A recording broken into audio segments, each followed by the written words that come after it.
Assalamualaikum warahmatullahi wabarakatuh. Alhamdulillahirabbil alamin. Assalatu wassalamu ala asyrafil anbiya'i wal mursalin sayyidina wa maulana Muhammadin wa ala alihi wa ashabihi ajma'in. Alhamdulillahirabbil alamin. Kita bersyukur kepada Allah. Allahumma shalli ala sayyidina Muhammad. Kita bersalawat kepada Rasulullah sallallahu alaihi wasallam. Kaum muslimin, para mahasiswa Fakultas Syariah Yayan Palangkaraya yang memprogramkan mata kuliah Usul Fikih 2, kembali kita bertemu dalam kajian yang akan kita bahas pada hari ini adalah tentang cara mengetahui maqasid asy-syariah. Sebelumnya marilah kita baca basmalah. Bismillahirrahmanirrahim. Cara mengetahui maqasidus syariah. Kalau pada pertemuan sebelumnya kita telah membahas tentang prinsip-prinsip atau kaidah-kaidah maqasid syariah. Salah satu di antaranya adalah bahwasanya hukum itu ditetapkan untuk kemaslahatan hamba baik dunia ataupun kemaslahatan akhirat.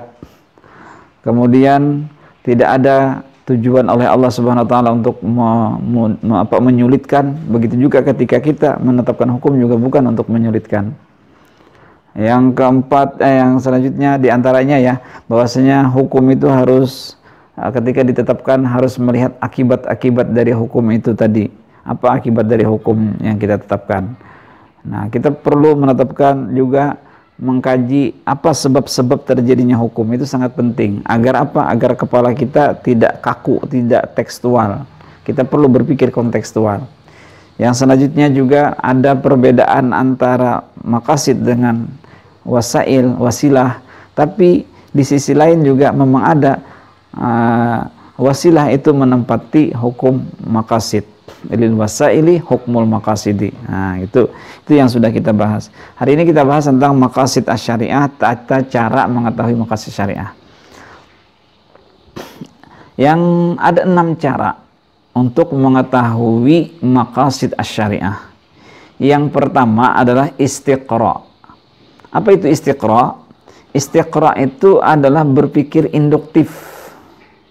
Maksudnya di sini adalah caranya melakukan kajian yang dimulai dari persoalan-persoalan khusus, ayat-ayat khusus, ayat-ayat 1, 2, 3 ayat-ayatnya atau ada hadis-hadisnya dikaji secara satu persatu. Kemudian setelah pengkajian baru ditarik, digeneralisasikan untuk bersifat umum. Kalau sebuah hadis, kalau dalam tafsir itu disebut dengan tafsir maudhu'i. Nah, kalau Anda pernah mengkaji tafsir maudhu'i, atau kita di sini mengatakan berpikir induktif. Berpikir induktif itu berpikir dari melihat dari persoalan-persoalan juz'iyat. Persoalan 1, 2, 3, 4, macam 5 persoalan, lalu kita ambil kesimpulan. Contohnya saja. Nah, itu contoh nanti ya. Misalnya tentang hidup ini, kita ini sama nggak gitu. Laki-laki perempuan sama nggak modelnya sebagai hamba Allah. Nah, kita mencari apakah perempuan dan laki-laki itu berbeda gitu. Lalu dicarilah dalam ayat Al-Quran, mana ada nggak perbedaan antara laki-laki dan perempuan? Ada perbedaannya. Kenapa? Di situ lihat coba bagian waris berbeda. Kemudian ar-rijalu qawwamuna 'alan nisa, juga ada berbeda.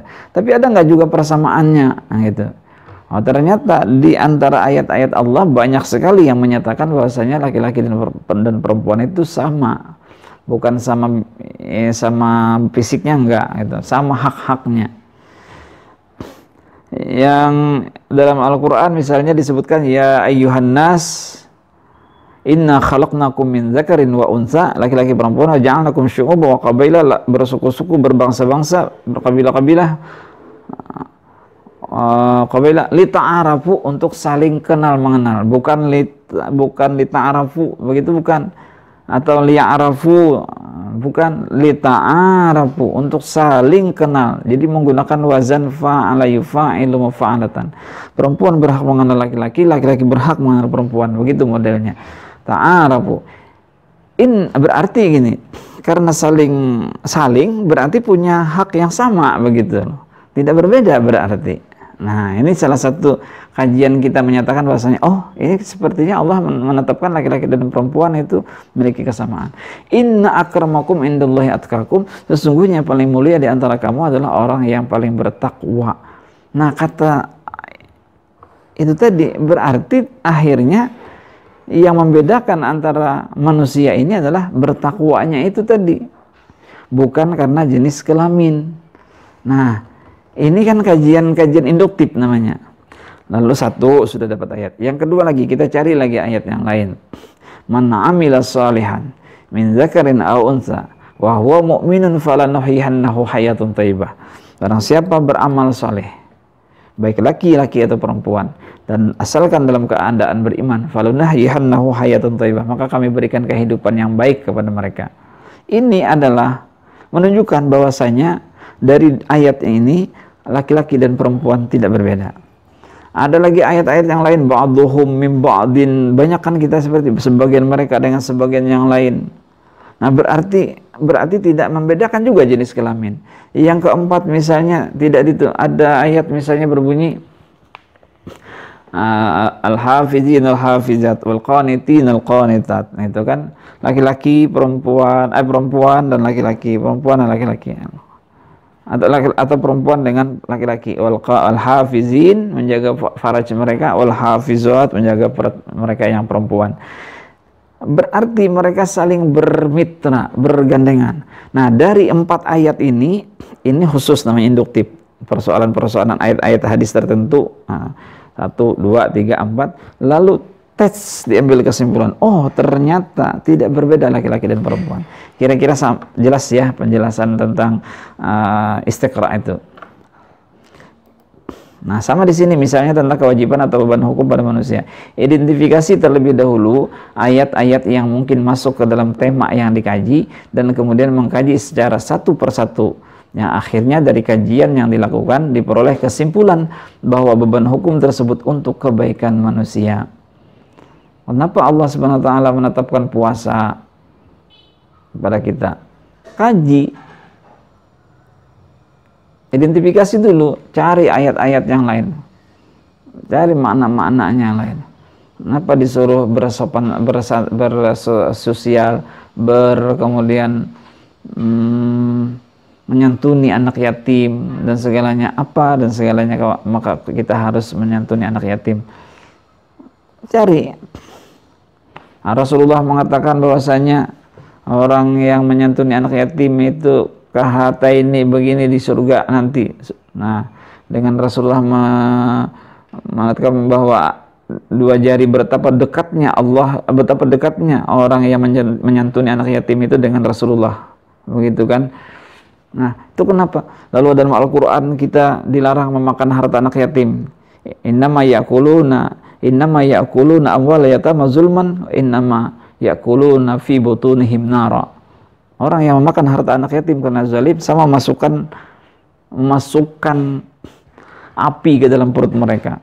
Nah, itu kan macam-macam dikumpulkan dari ayat-ayat ini tentang yatim. Nah, begitu. Kira-kira bisa dipahami ya.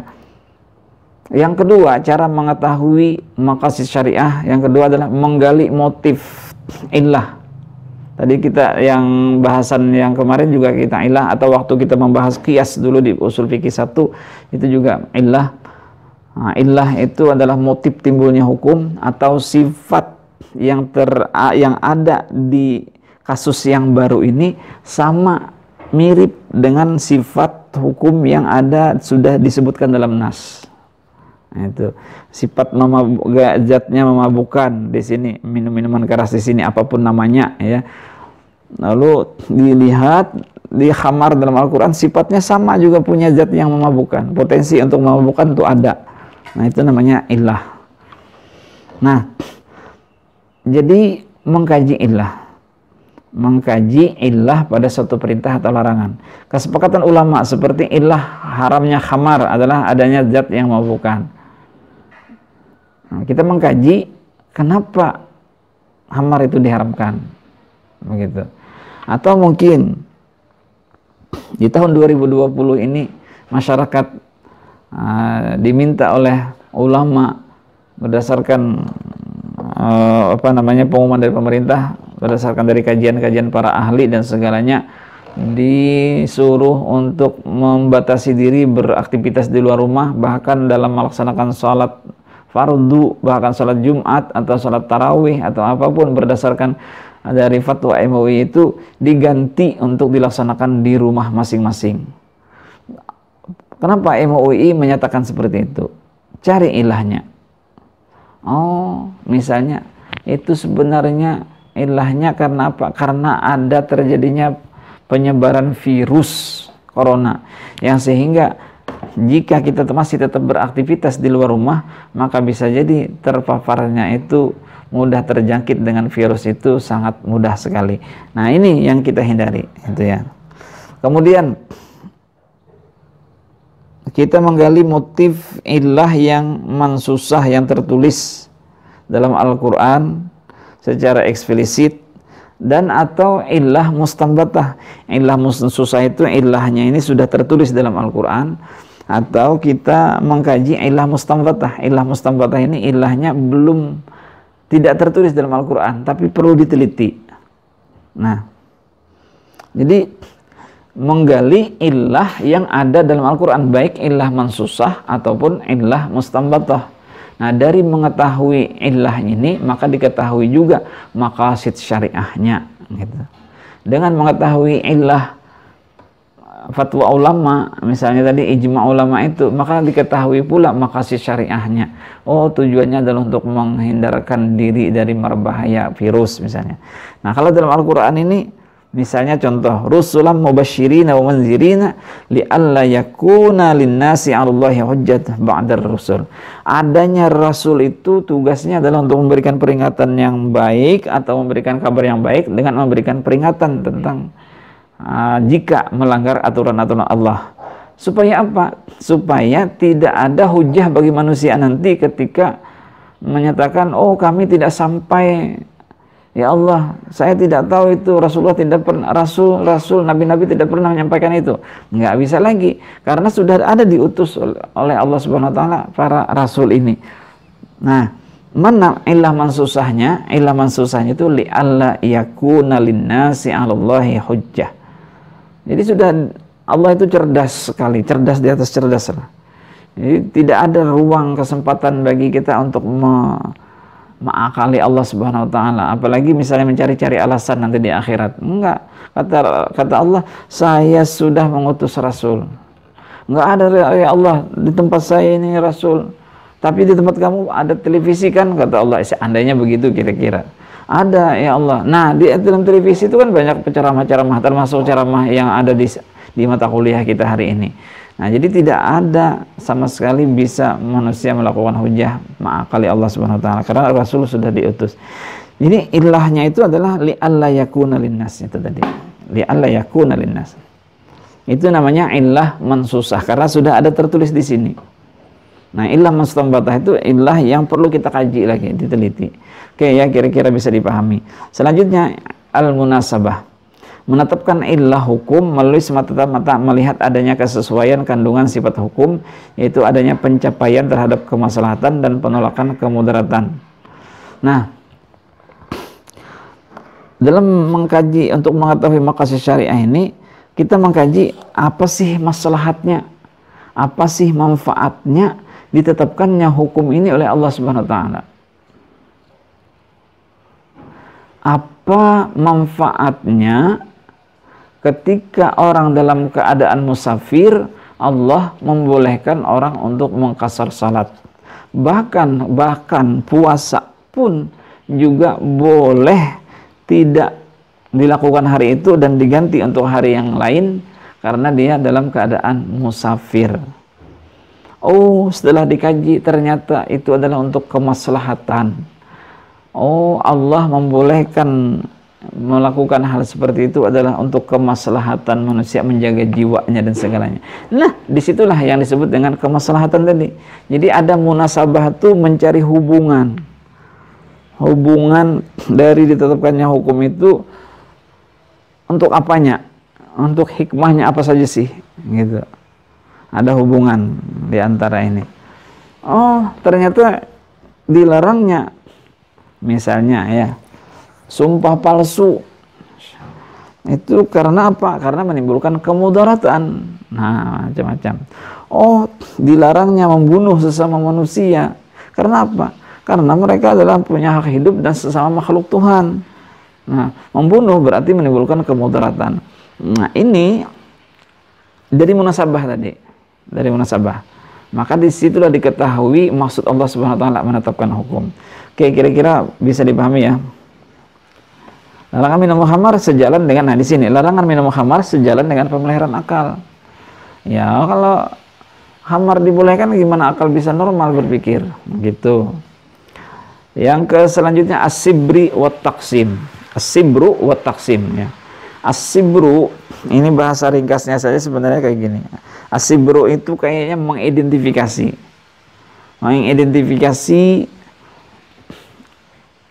ilahnya suatu hukum ini apa saja. Kita ambil contoh yang mudah saja supaya kita paham. Misalnya ilah haramnya khamar itu kenapa sih? Kenapa khamar itu haram? Ilahnya apa? Motifnya apa? Sifat yang ada di situ apa sih? Gitu. Lalu dijawablah, oh karena khamar itu, kalau kita minum khamar diharamkan karena apa? Menghilangkan akal sehat. Yang kedua, menghabiskan uang. Yang ketiga, bisa bertengkar dengan orang lain. Yang kelima, bisa karena tidak ada uang bisa ngambil punya orang lain. Yang kelima, mungkin ada memabukkan. Yang keenam, ada zatnya yang memabukkan. Yang ketujuh, macam-macam, sampai 10 macam-macam, 10 motif kita kumpulkan. Nah, ini disebut dengan as-sibru. As-sibru. Adapun taksim atau taksim itu adalah membatasi ilat, mengambil dari 10 yang kita identifikasi ini tadi, ada 10 identifikasi kita lakukan ilat-ilat hukumnya tadi, ambil salah satu.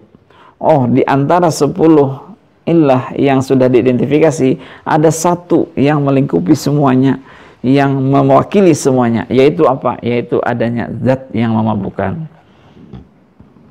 Gitu. Nah, itu taksim namanya. Bisa dipahami ya. Jadi yang lain-lainnya itu masih bisa dibahas orang, tapi yang satu ini adanya zat yang memabukkan. Nah, tadi ada satu bisa memabukkan. Nah, kata orang kalau tidak memabukkan berarti boleh dong minum khamar. Nah, tapi kalau jawabannya ada zat yang memabukkan, berarti sedikit atau banyak, qaliluhu wa katsiruhu haramun, sedikit ataupun banyak adalah haram. Nah, jadi bisa dia mabuk ataupun tidak, tetap diharamkan. Karena ilahnya adalah adanya zat yang memabukkan. Itu as-sibru wa taqsim. Yang selanjutnya adalah tanqihul manat. Tanqihul manat ini hampir sama dengan as-sibru wa taqsim. Nah, suatu upaya untuk menentukan ilah dari berbagai sifat. Sifat yang dipilih untuk dijadikan ilah adalah sifat-sifat yang terdapat dalam nas. Nah, yang mirip-mirip dekat-dekat dengan nas di situ. Nah, jadi kalau kita kembalikan kepada contoh khamar tadi, tanqihul manat ini sama dengan at-taqsim model kerjanya. Dia memang mengidentifikasi juga, tapi dia ambil yang paling bersentuhan, paling sifat-sifatnya itu memang betul-betul ada seperti dalam nas Al-Quran ataupun dalam nas hadis Nabi. Nah, ada seperti itu, maka itulah yang disebut dengan tanqihul manat. Contoh lain di sini seperti ilah kafarah orang yang bersenggama di siang hari bulan Ramadan. Nah, bersenggama di bulan Ramadan, kenapa ada bersenggama dengan bulan di siang hari bulan Ramadan? Apakah bersenggama itu dengan istri, atau bersenggama dengan wanita, atau bersenggama dengan bukan istri? Nah, jadi di situ ditentukan bahwa semuanya yang penting bersenggama, gitu. Apakah dengan siapa, dengan siapapun, tetap yang penting bersenggama siapapun, maka senggama di siang hari bulan Ramadan ada kafarahnya. Nah, begitu ya penjelasan tentang itu tadi. Kemudian ada ad-dauran. Ad-dauran itu berkaitan dengan adanya suatu hukum. Ketika adanya sifat dan tidak adanya hukum, maka tidak ada sifat lagi. Adanya hukum itu tergantung dengan adanya ilah. Ketika ilah ini sudah tidak ada lagi, maka tidak lagi ada hukum. Innal hukma yaduru ma'a illatihi la ma'a hikmatihi wujudan wa adaman. Atau kaidah yang lain, al hukmu yaduru ma'a illatihi wujudan wa adaman. Ada atau tidak adanya hukum itu tergantung dengan ada atau tidak adanya illah. Maka berarti illah ini sangat penting sekali. Untuk menyatakan bahwasanya hukum itu ada atau tidak ada tergantung dengan illah. Nah, itu kira-kira bisa dipahami ya. Jadi illah ini menempati posisi yang sentral untuk adanya hukum itu. Kalau tidak ada illah, maka tidak ada lagi hukum itu. Sama misalnya Umar bin Khattab.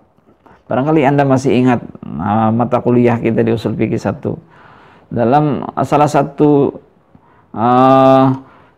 fatwa Umar bin Khattab adalah tidak memotong tangan pencuri. Tidak memotong tangan pencuri. Nah, pada masa Rasulullah, pencuri-pencuri itu dipotong karena berdasarkan dari Al-Quran, as-sariqu was-sariqatu faqta'u aydiyahuma. Jadi pencuri laki-laki, pencuri perempuan harus dipotong tangan keduanya. Nah, kenapa? Karena ilahnya di situ adalah ilahnya itu adalah yang melakukan pencurian itu as-sariqu adalah sebagai pelaku profesi. Nah, ketika pada masa Umar bin Khattab, masa krisis moneter, masa macam-macam, tidak ada uang dan segalanya, maka lalu ada yang mencuri tadi adalah berdasarkan bukan sebagai pelaku. Nah, illah hukum yang di masa Umar bin Khattab itu nggak ada untuk menyatakan bahwasanya yang mencuri karena kebutuhan, karena darurat itu harus dipotong tangannya. Sementara illah yang ada di dalam Al-Quran yang ada ini as-sariqu itu adalah menjadikan dia sebagai profesi, pencurian itu sebagai profesi gitu. Sementara yang pada masa Umar orang mencuri bukan karena profesi tapi karena keterpaksaan.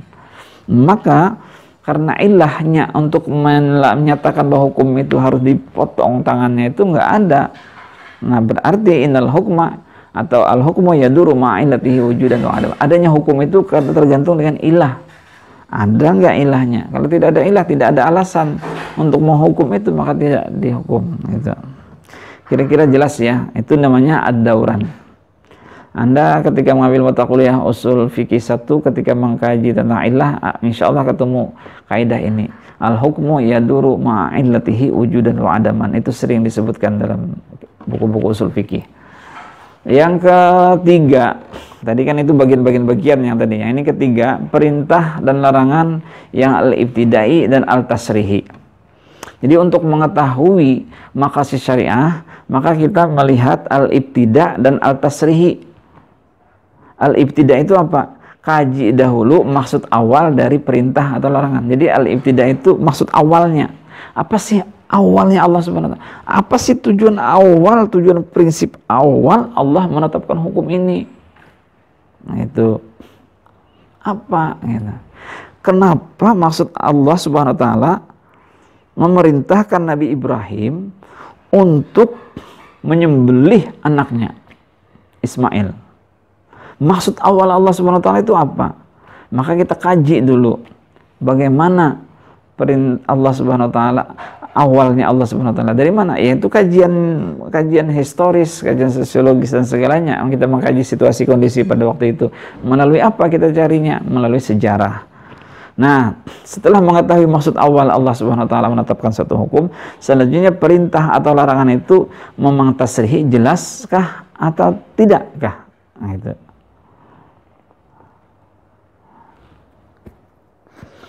Ini maksud perintah larangan atau apapun itu jelaskah atau tidak? Kalau samar-samar nggak bisa. Nah, berarti kita lihat maksud awalnya dengan yang kedua, jelaskah tidak tujuannya? Menyembelih hewan, menyembelih si Ismail, Nabi Ibrahim. Ternyata maksud Allah Subhanahu wa taala adalah mengajarkan kepada umat manusia, kepada Nabi Ibrahim adalah dan sampai ke kita bahwanya pentingnya kita berkorban untuk mendekatkan dia taqarrub ilallah subhanahu wa ta'ala. Dhuhu, kata Rasulullah, berkorbanlah kamu. Berkorban maksudnya menyembelih hewan, korbanlah kamu. Itu sebenarnya maksud awal Allah subhanahu wa ta'ala. Nah, dari perintah dari yang dilakukan oleh Nabi Ibrahim ini tadi, menyembelih Ismail, itu perintahnya jelas begitu, jelas. Nah, kira-kira bisa dipahami ya. Sama di sini, misalnya larangan jual beli hari Jumat. Maksud awal Allah Subhanahu wa taala itu adalah fas'au ila dzikrillah, supaya bisa melaksanakan jual beli. Supaya bisa secepat-cepatnya melaksanakan sholat Jumat. Nah, ya ayyuhalladzina amanu idza nudiya lis-sholati min yaumil jumu'ah fas'au ila dzikrillah wa dzarul bai'. Larangan berjual beli itu hanya larangan mengikut, ketika dia sudah melaksanakan Jumat maka boleh jual beli. Jadi bukan larangan mutlak untuk meninggalkan jual beli di hari Jumat, bukan. Boleh berjual beli di hari Jumat, tapi ketika sudah siap-siap untuk melaksanakan sholat Jumat, fas'au ila dzikrillah, secepat-cepatnya untuk mendekatkan diri melaksanakan sholat Jumat. Kira-kira begitu ya. Ini maksud awalnya beda gitu ya. Maksud awalnya Allah SWT supaya sehingga bukan melarang mutlak jual beli, itu bukan gitu. Mengkaji iradah suatu ketentuan. Yang selanjutnya kita mengkaji apa sih keinginan iradah. Iradah itu kan keinginan. Apa sih sebenarnya keinginan hukum itu sendiri? Misalnya dalam Quran surah Al-Baqarah ayat 185, Allah menghendaki kemudahan dan tidak menghendaki kesukaran untuk manusia. Yuridullahu bikumul yusra wala yuridu bikumul usra. Apa sih kehendak Allah Subhanahu wa taala dengan ayat ini gitu. Atau misalnya di sini dalam Quran surah Al-Maidah ayat 6, wa ma yuridullahu liyaj'ala 'alaikum min haraj walakin yuridu liyutahhirakum wa liyutimma ni'matahu 'alaikum.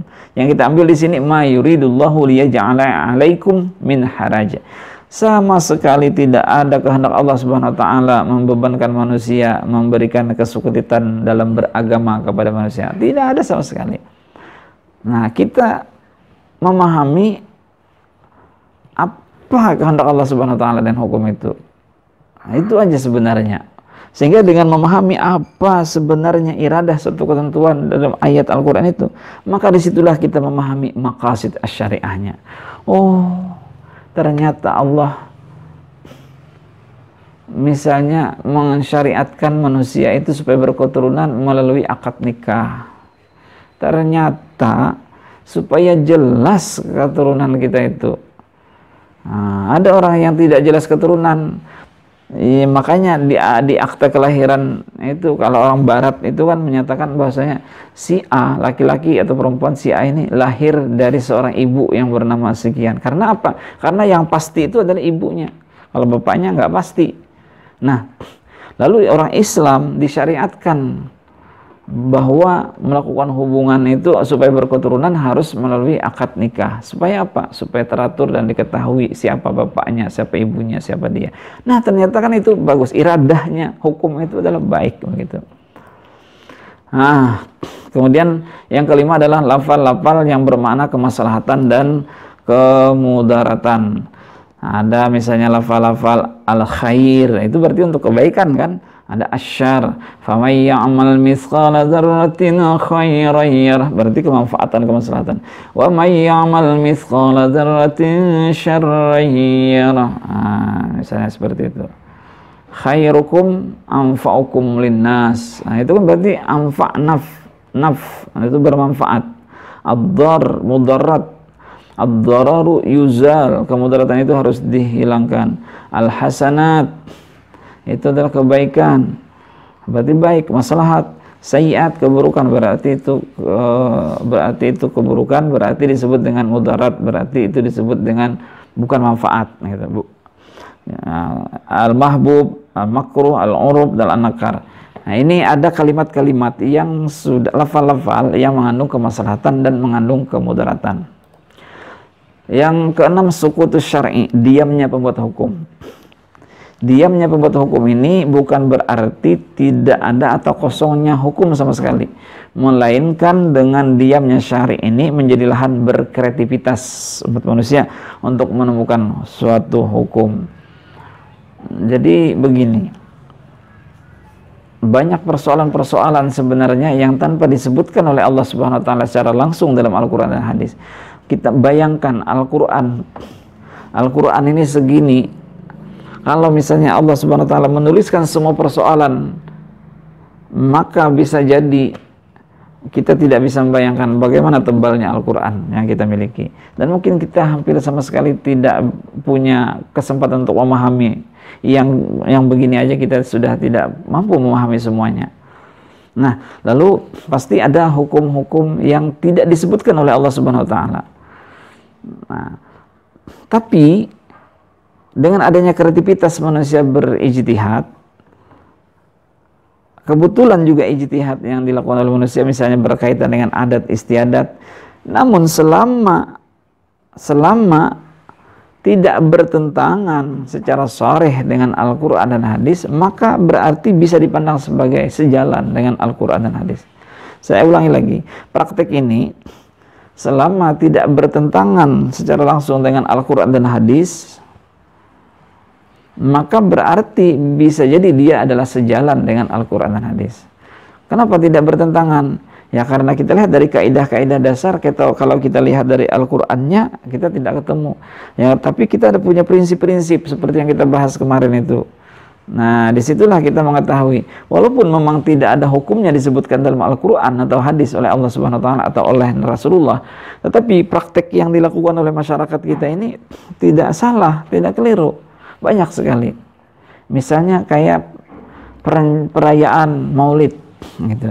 Membaca salawatnya oke. Itu sudah ada perintahnya, innallaha wa malaikatahu yusholluna 'alan nabi. Tapi misalnya perayaan Maulidnya ini dilakukan misalnya di masjid. Sebelumnya dibacakan Al-Qur'an, sebelumnya lagi dibacakan Maulid Nabi. Maulid Nabinya pakai gendang lagi gitu kan. Dilakukan lagi gitu. Nah, supaya lebih meresapi segalanya. Nah, ini bertentangan nggak dengan syarat? Memang syarat tidak menjelaskan seperti itu. Suku itu syari gitu ya, pembuat hukum tidak menjelaskan pakai terbang, pakai apa segala, tidak menjelaskan. Sampailah kemudian mengaji, membaca kalam ilahi, sambutan, lalu kemudian baru ceramah agama seperti itu. Nah, sebenarnya untuk memperingati Maulid Nabi Muhammad itu sebenarnya ya, benarnya baca salawat atau diam di rumah pun juga sudah merayakan. Tapi untuk menumbuhkan kecintaan kita kepada Rasulullah dan memeriahkan masjid kita, memeriahkan dakwah Islam kita, maka dibuatlah seperti ini. Dibuatlah acara-acara perayaan seperti itu. Nah, ini semata-mata murni pemikiran adat oleh manusia. Nah, terhadap hal ini asy-syari' sukut. Artinya syari' itu diam. Tapi diam ini bukan berarti bahwa bertentangan, karena selama tidak ada dalil yang menyatakan dia itu tidak boleh, maka berarti tidak bertentangan. Oke, kira-kira bisa dipahami ya. Nah, barangkali demikian saudara-saudara mata kuliah kita terkait dengan cara mengetahui maqasidus syariah. Mudah-mudahan ada manfaatnya. Kita akhiri dengan sama-sama baca hamdalah. Alhamdulillahirabbil alamin. Assalamualaikum warahmatullahi wabarakatuh.